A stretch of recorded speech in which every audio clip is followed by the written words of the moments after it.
You're listening to the AstroMommy Daily Horoscope, a forecast that hopes to shine a light in the dark, helping us all see where we've been, where we are, and where we're going. Whether you're a first-time listener or a long-time subscriber, thanks for being here. I truly appreciate you being in the AstroMommy community. I hope you enjoyed today's horoscope and card reading. If you would like to support the AstroMommy newsletter, there are several ways to do so. Subscribe on Substack, share it with a friend, schedule a reading, check out my family's Etsy shop, Metaphysical Flamingo, or just leave a tip. Without further ado, here is the Daily Horoscope.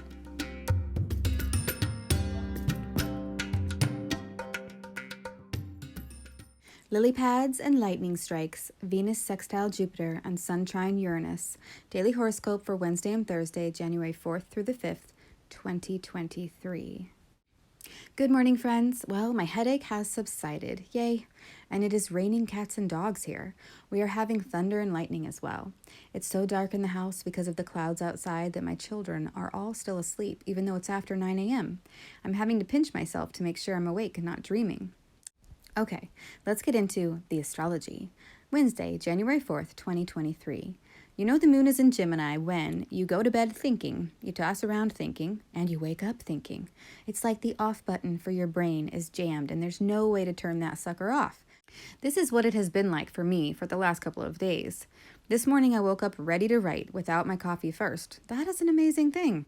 We also have Mars in Gemini retrograde hanging out at 8 degrees, the moon having just conjoined him yesterday, so the mind is thoroughly amped up. It's like the energy that's going through the circuit is almost too much for the wiring. But today the moon will make a quincunx to Mercury in Capricorn and then a trine to Saturn in Aquarius. So there's something that the moon does not want to think about or talk about, and then there's Sirius Saturn that comes in and inspires the moon to be more responsible and look at whatever it was that Mercury wanted. It's like getting an email about something that you're like, I don't even want to deal with this today. But then you come around later in the day and decide to tackle it and get it done.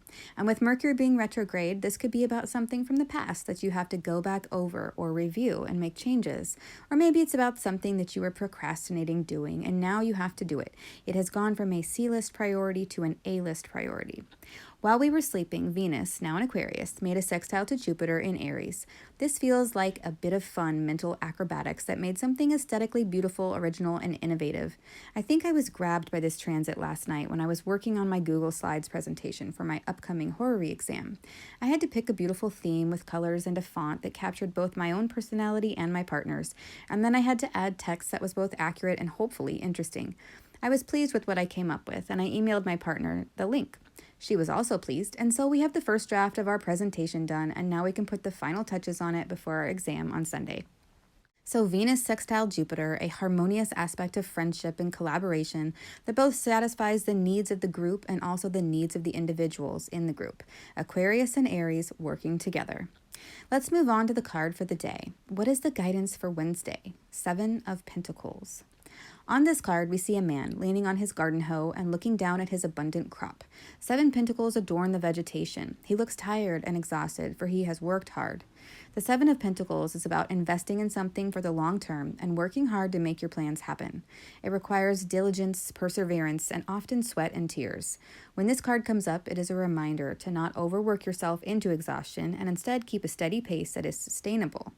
By having a long-term plan, vision, or goal, one can pace themselves to guarantee one crosses the finish line. As the guidance for today, I feel this card is reminding us to keep the bigger picture in mind as we complete the minute tasks that seem tedious, laborious, and boring.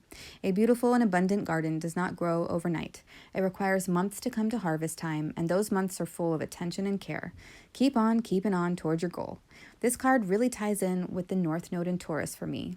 We are building long-lasting things right now, often putting in long hours and physical labor, and we can't see the returns of our efforts yet, but they are growing right there under the surface and like lily pads on a lily pond, doubling their size every day, and will suddenly just be there one day, covering the whole pond like magic. And we will be so happy we didn't give up on our dream or vision. Slow but steady wins the race, as the old Aesop's fable teaches us. That is the motto of the North Node in Taurus. Slow but steady wins the race. Thursday, January 5th, 2023. Today is a transition day where the moon moves from the airy sign of Gemini to the watery sign of her home, Cancer. The moon loves being in Cancer, and I'd have to say, I love it when the moon is in Cancer too. I always feel like spending a little bit more time tidying up my home, cooking in the kitchen, and reading to my kids. It seems to be a time when I want to show love and nurturance for the things in my home and the people in my life that I care about.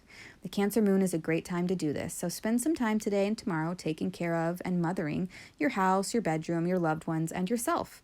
It's the perfect time to give everything you love a metaphorical hug or a real one. The moon makes her ingress into Cancer at 9:14 a.m. Eastern Time, so this transition from mental, talkative Gemini will happen in the early morning. Depending upon when you wake up in the morning, you may notice this shift in your desires, from talking, analyzing, and collecting data to fluffing the pillows, baking some homemade bread, and cuddling up with your kids to watch a movie. Going from something more mentally stimulating to something more emotionally driven. The Cancer energy is also initiatory, so you could find yourself starting things like home projects, meal plans, or something you've been meaning to start but hadn't yet. The moon is waxing full tomorrow in Cancer, so this energy is culminating to a peak point. The sun in Capricorn today will form a trine to Uranus and Taurus, both in earth signs. The trine is of the nature of Jupiter and thus is harmonious and easy. This could indicate something suddenly coming about that aligns with your soul purpose and supports the long-term vision that you are building. I feel that this transit is very positive and represents innovative ideas, insights that make sense, and groundbreaking advances that create strength, durability, and resilience for our long-term plans.